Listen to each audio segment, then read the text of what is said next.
So, Bella Ramsey responded to the criticism directed towards the second season of Last of Us, which is still disliked and hated by a majority of the audience. And she brings up an argument I'd like to give my thoughts on. Bella Ramsey recently did an interview, and when asked if she would like to give a message for the critics of season 2, she said, "I would say, you don't have to watch it. If you hate HBO's version of The Last of Us, the game exists. You can just play the game again. You don't have to watch it, but if you do want to watch it, then I hope you enjoy it." Essentially, it's the ye old argument of, if you don't like it, don't watch it. Here's the thing to me. There's nothing inherently wrong with saying don't like it, don't watch it in certain contexts. For example, if I invest a lot of time in a TV show and it starts sucking towards the end, which leads to me complaining about it, the statement, don't like it, don't watch it, annoys me to no end. Because I would like to finish something I invest a lot of time in, and just because I have my gripes with the show doesn't mean I should just drop it altogether. My love for Game of Thrones took a huge nosedive on season 7, but that's not a good reason to completely drop it. It's not unreasonable for viewers to continue watching something because they want to see how a story they've invested a lot of time in plays out, or how it ends. This argument is even used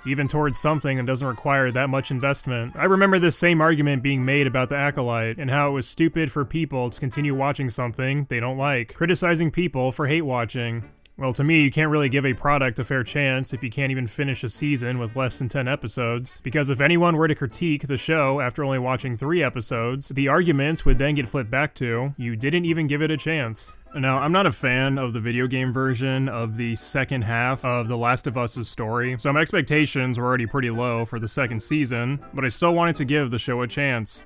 And holy shit, it was somehow worse. The biggest change of having Ellie behaving like a carefree and upbeat companion while on a mission to avenge Joel makes her descent into becoming revenge crazy come off as incredibly forced. I enjoyed Ellie's character up until the end of the video game, Last of Us Part 2, but in the second season, she's obnoxious, immature, and comes off as spoiled. That's not really Bella's fault. The writers just gave her horrendous dialogue and character traits. I think the reason why people who dislike the second game watch the second season is because there was a little bit of hope, a tiny bit, that the show would reflect on the criticism of the second game and make positive changes. I mean, the first season had some pretty big differences already. We could have at least hoped for Joel to survive a bit longer, but nope. The writers not only keep the same shitty decisions, but also add in a few terrible ideas of their own to finish off the shit pie. And based off the current ratings, it would seem this entire project to recreate the TV show from the video game was pointless. Who is this show even made for now? Old and new fans seem to hate it. So in a way, Bella telling everyone to go play the video game instead is actually very sound advice. Stay away from this crap heap as best you can. It seems like Bella Ramsey's statement of just play the game is directed towards gamers because she's telling the viewers to go back to playing the video game if they don't like the show. Meaning this statement is directed towards people who already know the ending of the game. So yeah, the difference between if you don't like it, don't watch it for The Last of Us, and the same statement being applied to a show like Game of Thrones, where viewers don't already know the outcome, is that I already know how The Last of Us 2 ends, so why would I sit through that shit again after witnessing the second season failing to learn from the poor writing decisions in the second game? This indicates to me that the third season will be no different. From a marketing perspective, it's probably not very smart for Bella Ramsey to tell viewers if they didn't like the second season, they should just go kick rocks and play the game instead. The point is to attract more viewers, but I think even Bella Ramsey knows she can't really say anything at this point to salvage the crumbs left over after the drop in viewership from season 1 to season 2. I will say though, the statement, if you don't like it, don't watch it, being applied in this context actually makes sense. I would be giving Bella flack if she actually had any control of the writing in season 2 and the upcoming third season, because this statement would come off as a deflection for criticism, but